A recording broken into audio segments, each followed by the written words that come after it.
Le risque de crédit, c'est un vrai casse-tête permanent pour les institutions financières. Dans cette analyse, on va voir comment une approche intégrée peut non seulement maîtriser ce risque, mais carrément le transformer en un avantage stratégique. Alors, au programme aujourd'hui, on va d'abord planter le décor en regardant le défi que représente le risque de crédit. Ensuite, on découvrira la solution Juris. On plongera dans ses fonctions principales, classification, provisionnement, avant de finir sur son atout majeur, sa facilité d'intégration.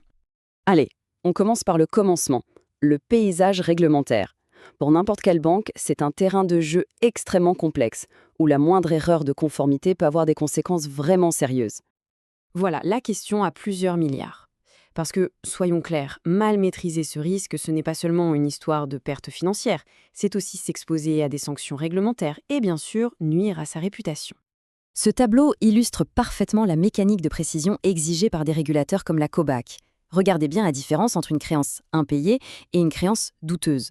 Le simple fait de passer de moins de 3 mois à plus de 3 mois d'impayés fait basculer le provisionnement de facultatif à une obligation de 25% dès la première année. C'est un véritable champ de mine réglementaire.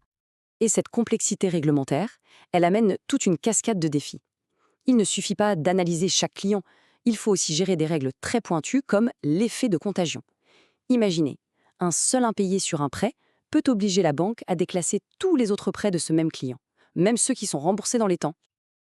Alors, face à tous ces défis, comment reprendre le contrôle? C'est précisément ici qu'une solution spécialisée comme Juris entre en scène. Développé par TNA Consulting, Juris n'est pas un outil générique. Non, il a été pensé spécifiquement pour automatiser la conformité et pour amener de la flexibilité là où les processus manuels sont souvent rigides et risqués.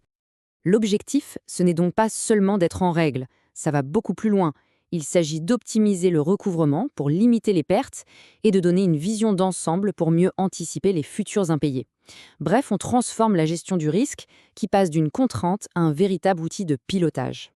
D'accord, mais comment Juris s'y prend concrètement? En fait, tout repose sur 3 piliers fondamentaux qui sont bien sûr interconnectés. Tout commence par là, la classification.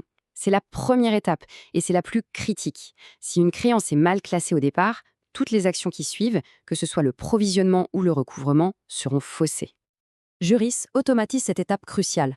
Il va chercher les données directement à la source, il applique les règles COBAC et IFRS 9 et il gère même tout seul le fameux principe de contagion. Le résultat, c'est une classification fiable qui devient la base pour prendre des décisions stratégiques saines. Une fois que chaque créance est bien classée, la question suivante est: quel montant faut-il mettre de côté pour couvrir le risque? C'est l'étape essentielle du provisionnement. Et c'est là qu'on voit toute l'intelligence de l'outil. Juris automatise le calcul des provisions, ce qui élimine les erreurs et garantit la conformité. Mais, et c'est très important, il ne remplace pas l'expert humain. Il lui fournit un fichier clair pour que le management puisse valider et, si besoin, ajuster avec son propre jugement. C'est le meilleur des deux mondes. Enfin, classer et provisionner, c'est bien. Mais l'objectif final, ça reste de récupérer les fonds. Le troisième pilier de Juris est donc de rationaliser et d'optimiser tout ce processus. Pour faire ça, Juris propose un flux de travail très structuré. Fini de se demander quelle est la prochaine étape.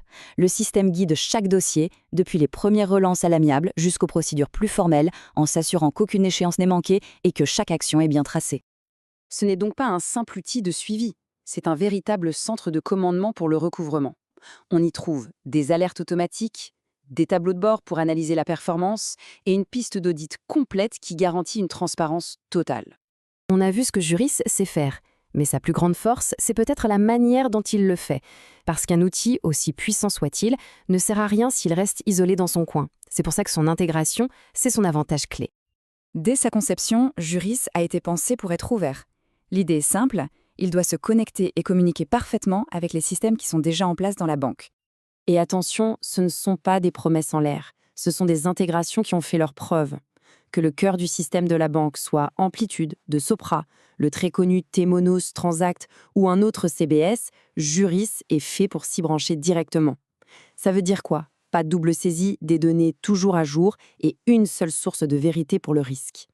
En résumé, ce principe fondamental veut dire que c'est Juris qui s'adapte à la banque et pas l'inverse. C'est la garantie d'une mise en place plus rapide et d'une bien meilleure adoption par les équipes. La question n'est donc plus seulement de savoir si la gestion du risque est conforme. La vraie question c'est: est-elle assez agile et intégrée pour devenir un avantage compétitif? Dans un environnement qui évolue sans cesse, la réponse à cette question pourrait bien définir qui seront les leaders de demain.